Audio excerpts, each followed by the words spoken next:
बिस्मिल्लाहिर्रहमानिर्रहीम, अस्सलाम वालेकुम। खेलों की खबरों पर तबसरा और तजज़ियों से स्कोर के एक और प्रोग्राम के साथ सैयद याया हुसैनी आपकी खिदमत में हाजिर है। क्रिकेट कौमी खेल नहीं, लेकिन इस खेल से हुक्मरान, अवाम, साबिक खिलाड़ी और हर शबे से वाबस्ता ताल्लुक़ रखने वाले लोगों की वाबस्तगी ढकी छुपी नहीं। सिर्फ बैनुल-अक़वामी मैचेज़ ही नहीं बल्कि लीग की सतह पर भी इस खेल को पजीराई मिलती है। दूसरी जानिब खेलों का वो इवेंट जिसे दुनिया ओलंपिक्स के नाम से जानती है, आलमी खेलों के इस मुकाबले में पाकिस्तान का मयार इंतहाई पस्त और शर्मनाक है और इसका एहसास पूरी कौम और हुक्मरानों को उस वक्त होता है जब ये आलमी मुकाबले मुनक़्क़िद होते हैं, वो भी तब तक जब तक पाकिस्तानी एथलीट शिकस्त का मलबा लिए वतन वापस नहीं लौट जाते। फिर 4 साल गुजर जाते हैं और इन एथलीट का कोई पुरसान हाल नहीं होता जो सब परचम सीने पर सजाकर ओलंपिक मेडल जीतने की ख्वाहिश रखते हैं। इदारे एक दूसरे पर नाकामी की जिम्मेदारी डालकर हाथ झाड़ लेते हैं और ओलंपिक मेडल का ख्वाब अपनी आंखों में सजाए एथलीट अपनी मदद आपके तहत मेहनत करते हुए मेगा इवेंट में पहुंच जाते हैं। अगर तो तल्हा तालिब की तरह कोई बासलाहियत एथलीट इस बड़े प्लेटफॉर्म पर कुछ कर दिखाता है तो सोशल मीडिया पर बयानात की हद तक पजीराई करके अगले ओलंपिक्स की तैयारी को भुला दिया जाता है। टोक्यो ओलंपिक्स के लिए पाकिस्तान के 10 एथलीट्स खेलों के आलमी मुकाबलों में हिस्सा ले रहे हैं, जिनमें शूटर गुलफाम जोसेफ और माहू शहजाद का सफ़र शिकस्त के साथ तमाम हुआ। लेकिन वेट लिफ्टिंग में तल्हा तालिब ने 5वीं पोजीशन हासिल करके हलचल मचा दी। सियासतदान हों, हुक्मरान जमात के वज़रा हों, साबिक़ और मौजूदा क्रिकेटर्स, सभी उनके गुन गाने लगे। मगर ये 4 दिन की चांदनी उससे कबल भी कई एथलीट की ज़िंदगी में आ चुकी है। ओलंपिक्स में एथलीट की तैयारी के लिए पाकिस्तान में 2 इदारे ज़िम्मेदार हैं, जिनमें पाकिस्तान स्पोर्ट्स बोर्ड और पाकिस्तान ओलंपिक एसोसिएशन काबिल ज़िक्र हैं। दिलचस्प बात यह है कि टोक्यो ओलंपिक्स में पाकिस्तान के 22 रुकनी दस्ते ने शिरकत की है, जिनमें 10 एथलीट्स और बाकी सपोर्टिंग स्टाफ के अफराद शामिल थे। दूसरी जानिब पाकिस्तान स्पोर्ट्स बोर्ड में सिर्फ डायरेक्टर की तादाद ही 25 है। पाकिस्तान ओलंपिक्स एसोसिएशन ने 4 साल कबल 9 एथलीट्स की टोक्यो ओलंपिक के लिए निशानदही करते हुए तरबियत देने का फैसला किया था, जिसके लिए इन 9 एथलीट्स पर $2,07,000 खर्च किए गए।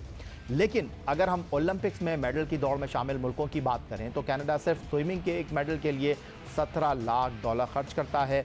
जापान जूडो के एक तमगा हासिल करने के लिए अपने एथलीट पर $9 लाख से ज़ायद रकम खर्च करता है। इसी तरह ऑस्ट्रेलिया भी $10 लाख की रकम खर्च करता है।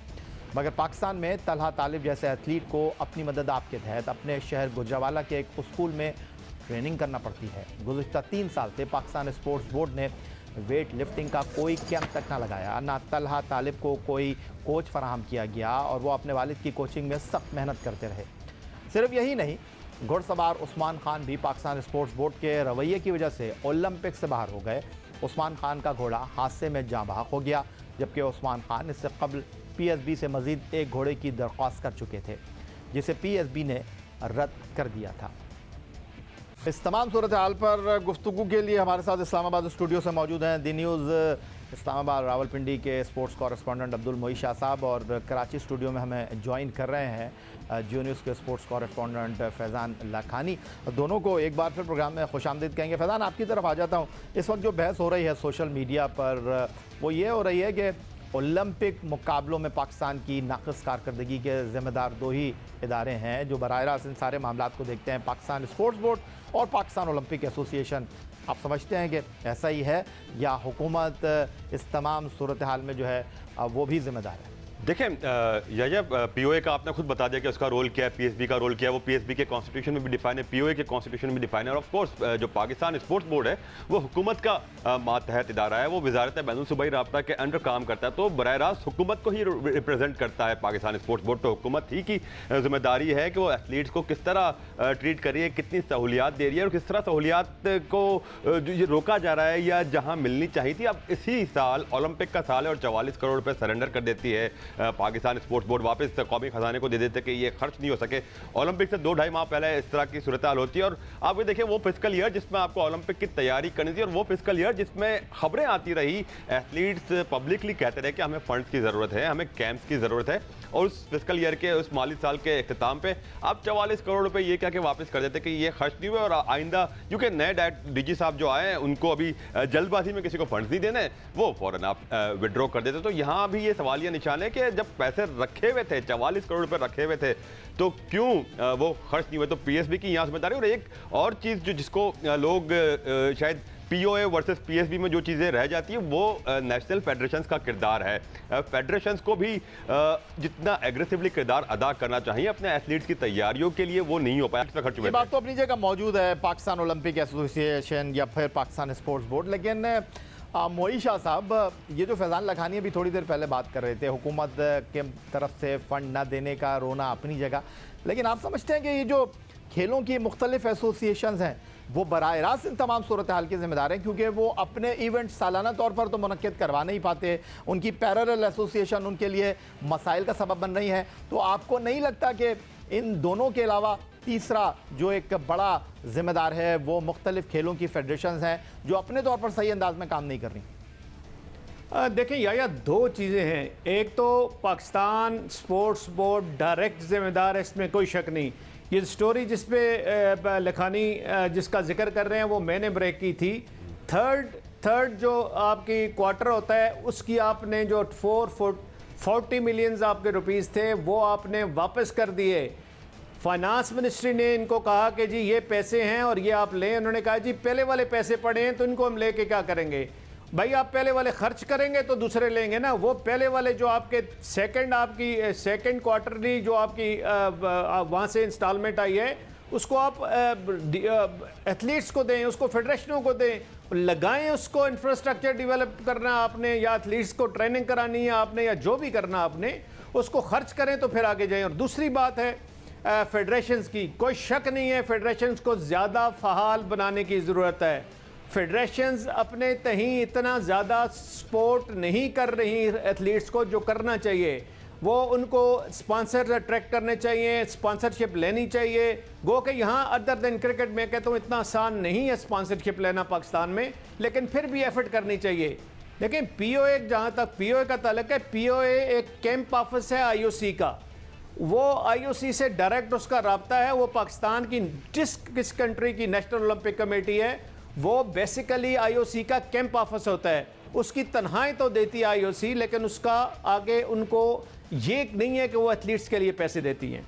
हुकूमत की अदम तवज्जुही के बाद पाकिस्तान तवील अरसे से ओलंपिक्स में मेडल से महरूम है। वफाकी और सूबाई हुकूमतें किसी भी सतह पर खेलों की सरगर्मियों के फ़रोग के लिए काम करती नज़र नहीं आती हैं। एथलीट्स के लिए फ़ंड्स दो ही तरीक़ों से हासिल किए जाते हैं, या तो हुकूमत ग्रांट के तहत मदद करती है या फिर प्राइवेट सेक्टर से फ़ंड हासिल किए जाते हैं। अगर से भारत से ही फेडरेशन और खिलाड़ियों पर खर्च की जाने वाली रकम का मुवाजना किया जाए तो उसका कोई मुकाबला ही नहीं। भारतीय हुकूमत एथलीट्स के लिए 10 अरब रुपए सालाना खर्च करती है, जबकि पाकिस्तान स्पोर्ट्स बोर्ड की एक फेडरेशन को ग्रांट औसतन 10 लाख रुपए है और गुज़िश्ता साल तो कुछ फेडरेशन इससे भी महरूम रही।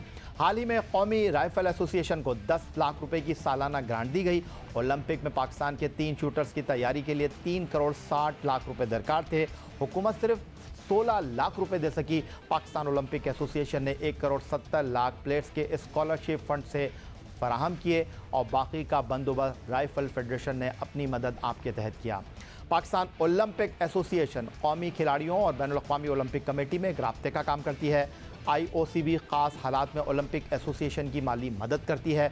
दूसरी तरफ ये अमर भी काबिल गौर है कि 2 साल से Pakistan sports board director general से महरूम रहा और इस दौरान कौमी असम्बली की कायमा कमेटी बराए बैनुल सूबाई राब्ता ने मामला देखे और इस दौरान हुकूमती वज़रा का सबसे बड़ा मकसद अपने गाँव या इलाके में जिम्नेज़ियम बनाना ही नज़र आया।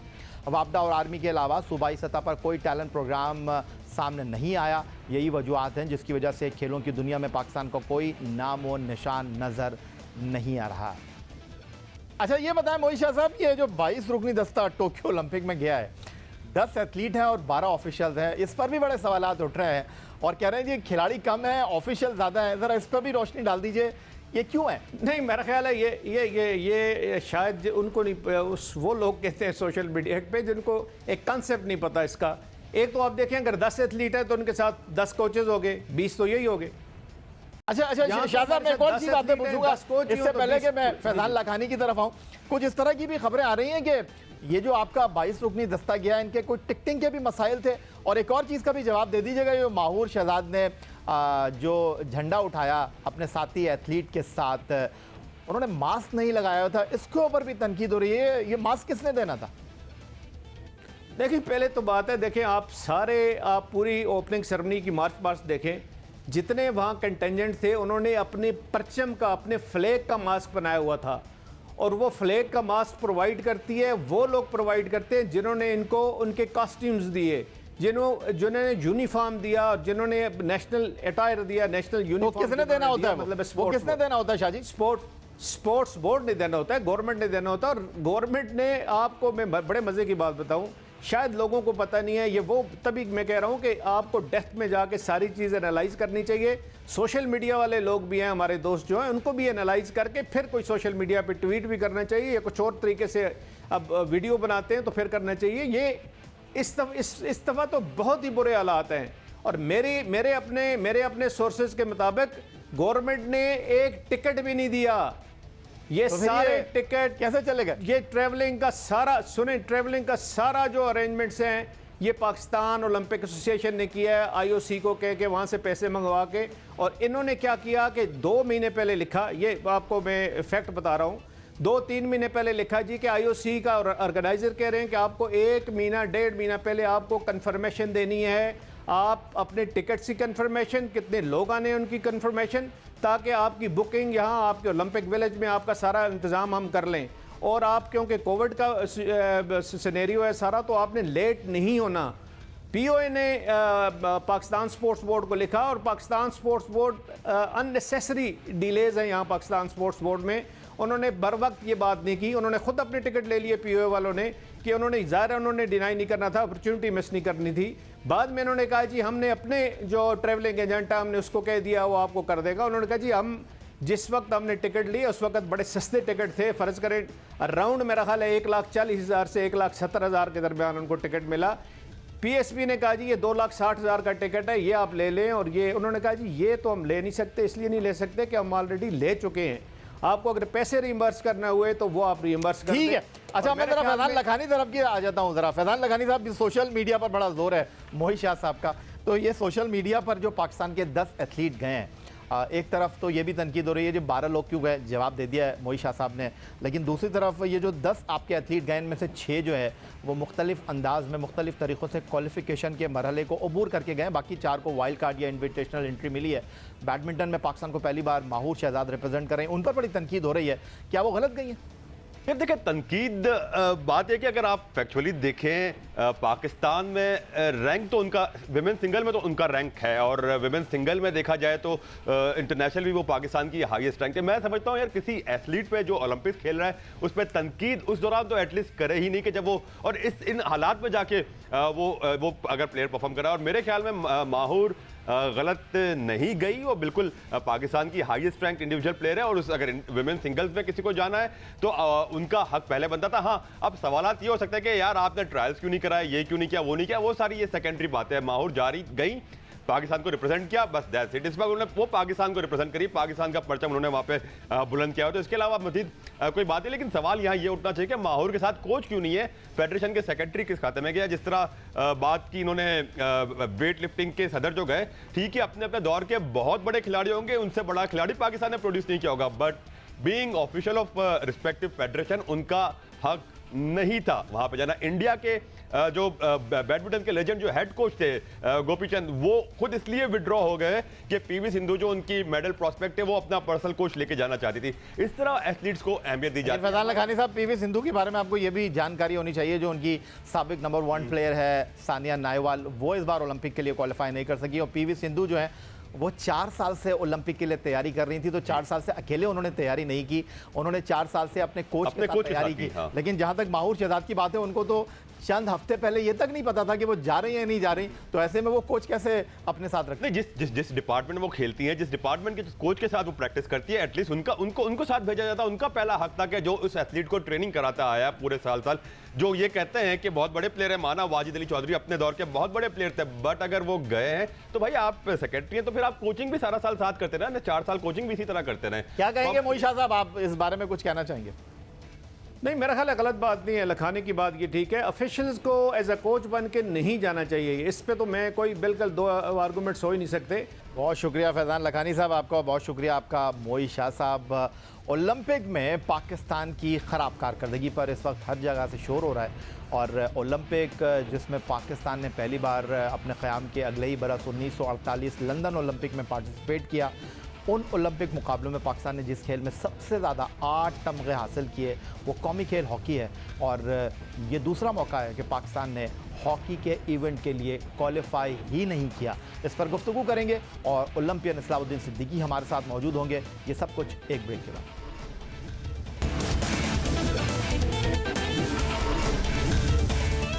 क्या कोई सोच सकता था 3 बार का ओलंपिक और 4 बार का वर्ल्ड चैंपियन पाकिस्तान 8 साल में मुसलसल दूसरी बार ओलंपिक मुकाबलों में शिरकत ही नहीं कर सकेगा? जी हाँ, यही तल्ख हकीकत है। आलमी हॉकी की दर्जाबंदी में 18वें नंबर पर मौजूद कौमी खेल हॉकी की टीम 2016 के Rio de Janeiro Brazil Olympics के बाद टोक्यो जापान ओलंपिक्स में भी हिस्सा लेने में नाकाम रही। इसे पाकिस्तान हॉकी का स्याह दौर ही कहा जा सकता है। माजी में पाकिस्तान हॉकी का राज था, अलबत्ता आज पाकिस्तान हॉकी दुनिया में हसरत व यास की तस्वीर बनी हुई है। आलमी दर्जाबंदी में पाकिस्तान आज मलाइशिया, आयरलैंड, जनूबी अफ्रीका और जापान जैसी टीमों से भी नीचे पहुंच गया है।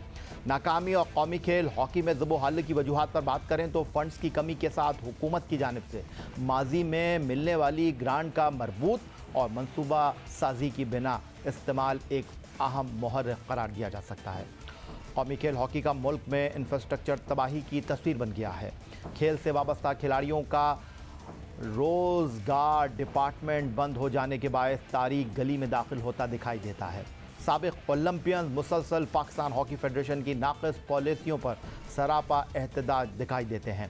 फेडरेशन की गैर मुस्तकिल पॉलिसियाँ और मनसूबा बंदी का फुक़दान सवाल कर रहा है कि क्या पाकिस्तान हॉकी का सुनहरी दौर कभी फिर लौट कर आ सकेगा। जापान का शहर टोक्यो ओलंपिक मुकाबलों का मेज़बान, लेकिन पाकिस्तान के दस्ते में कौमी खेल हॉकी के खिलाड़ी मौजूद नहीं हैं और ये पहली बार नहीं हो रहा। इससे पहले 2016 में भी ऐसा ही हुआ और एक बार फिर पाकिस्तान को ये दिन देखना पड़े कि कौमी खेल हॉकी जो ओलंपिक मुकाबलों में पाकिस्तान के लिए मेडल हासिल करने की उम्मीद और आस हुआ करता था, आज ओलंपिक मुकाबलों में शिरकत से भी कासिर है। ऐसा क्यों है? पाकिस्तान हॉकी का गुजरा हुआ माजी क्या एक बार फिर वापस आ सकेगा? इस पर गुफ्तगू करने के लिए हमारे साथ मौजूद हैं पाकिस्तान हॉकी टीम के former captain, manager, Pakistan hockey का एक बड़ा नाम ओलंपियन इस्लाउद्दीन सिद्दीकी साहब। खुशामदीद कहेंगे ओलंपियन इस्लाउद्दीन सिद्दीकी साहब आपको। अब पाकिस्तान हॉकी का Olympic, world cup, champions trophy, Asian games, बड़े मुकाबलों में गोल्ड मेडल हासिल करना तो दूर की बात, आज वो दिन देखने पड़ रहे हैं पाकिस्तान हॉकी को कि हम इन बड़े मुकाबलों में क्वालिफिकेशन के मरहले में नहीं पहुंच पा रहे। बहुत शुक्रिया याहिया हुसैनी, बड़ी अच्छी आपने पूरी तफसील बताई है पाकिस्तान हॉकी की और ऐसा ही था जैसा आपने बताया, यानी 8 बार की मेडलिस्ट टीम ओलंपिक की वो अब 17 या 18वें नंबर पर है, तो बड़े अफसोस की बात है यकीनन, और उन लोगों के लिए जिन्होंने इसमें पार्टिसिपेट किया हो और ख़ास तौर से उन लोगों के लिए भी जो इसको दिलचस्पी से देखते थे। ज़ाहिर है सारी कौम इसके अंदर दिलचस्पी लेती थी, रातों को जागती थी, दुआएं करती थी, तो उनको भी तकलीफ़ है, उसके साथ साथ हमें बहुत तकलीफ़ है और उसकी वजह यह है कि हमने कभी भी पाकिस्तान को इतना हारता हुआ नहीं देखा। ये नहीं कि हम नहीं हारे, हम भी हारे हैं, लेकिन किस तरह से हारे, कभी फाइनल हार गए तो इस तरह से हारे, और वो भी कई बार ऐसा हुआ कि डिस्प्यूटेड हारे। लेकिन मैं ये कहूँगा कि ये हार जो है वो तो अलग चीज़ है, लेकिन हम चले कहाँ गए? हम चले गए 17वें और 18वें नंबर पर, ये यकीन सोचने की बात है। अच्छा इस्लाउद्दीन सिद्दीकी साहब, डेफिनेटली आप आगे भी चलकर बात करेंगे। आज हम फंड्स का रोना रोते हैं, आज हम वसाइल की कमी की बात करते हैं। मैं आपसे ये जानना चाहता हूँ, पाकिस्तान ने अपने क़याम के अगले ही बरस 1948 में लंदन ओलंपिक में शिरकत की और बहुत जल्द पाकिस्तान ने ओलंपिक मुकाबलों के पोडियम तक जगह हासिल की और एक बार नहीं, 2 बार नहीं, 3 बार पाकिस्तान ओलंपिक चैंपियन बना। और जिस तरह आपने अपनी गुफ्तगू में फरमाया कि हमने 8 ओलंपिक मेडल पाकिस्तान हॉकी के तवज्जुह से हासिल कर रखे हैं, मैं आपसे ये जानना चाहता हूँ कि पाकिस्तान हॉकी टीम के आप कप्तान भी रहे, वर्ल्ड कप मुकाबलों में, ओलंपिक में भी पाकिस्तान को आपने रिप्रेजेंट किया। उस ज़माने में क्या तरीक़ाकार होता था? हॉकी फेडरेशन किस तरह चला करती थी? हुकूमत के फ़ंड किस तरह मिला करते थे? आप डिपार्टमेंट के साथ एसोसिएट थे? देखिए, हमारे ज़माने में ये था कि जर्नली जो फ़ौज के जो मैनेजर कोचेज़ होते थे, ब्रिगेडियर आतिफ थे, ब्रिगेडियर हमीदी थे, उससे पहले ब्रिगेडियर रॉडन थे, तो जिस तरह के जो लोग थे वो उसके साथ इन्वॉल्व होते थे। दूसरी बात, उनके अंडर में हम और एयरफोर्स के अंडर में, इसमें नूर खान शामिल थे, उनके अंडर में फिर दाऊद आ गए, तिवाना साहब आ गए, वक़ार अज़ीम आ गए, बहुत सारे हैं, फारूक फिरोज़ खान हैं। तो ये वो लोग थे कि जब ये PIA के हेड होकर आए तो फिर PIA ने उसको ओन किया, नेशनल हॉकी को, जो कि नेशनल गेम था, और उसके बाद वो हमारे एक स्पॉन्सर होते थे। तो हमें कभी भी किसी किस्म की कोई पैसों की प्रॉब्लम नहीं होती थी। दूसरे डिपार्टमेंट में कस्टम था, जिसमें मैं खुद मुलाजमत करता था। कस्टम्स जो है वो खिलाड़ियों को हाथों हाथ लेते थे, उसके बाद बैंक्स लेते थे। तो कभी भी किसी किस्म की फाइनेंशियल प्रॉब्लम इसलिए नहीं होती थी कि जो हेड ऑफ़ PHF होते थे वो इन तमाम मामला को खुद देखते थे। शुक्रिया आपका। ओलंपियन इस्लाउद्दीन सिद्दीकी साहब हमारे साथ मौजूद थे। यही था आज का हमारा प्रोग्राम। ट्विटर पर आप मुझे फॉलो कर सकते हैं, फेसबुक पर हमारा पेज score.geo-news, जहां जाकर आप इस प्रोग्राम के क्लिप्स एक बार फिर देख सकते हैं, और आप हमें ईमेल कर सकते हैं, अपनी राय से आगाह कर सकते हैं score@geo.tv पर। इस दुआ इस उम्मीद इस तवक्को के साथ कि पाकिस्तान में खेल और खिलाड़ी तरक्की करते हैं। सैयद याह्या हुसैनी को स्कोर की पूरी टीम के साथ अगले प्रोग्राम तक के लिए इजाज़त दीजिए। अल्लाह हाफिज़।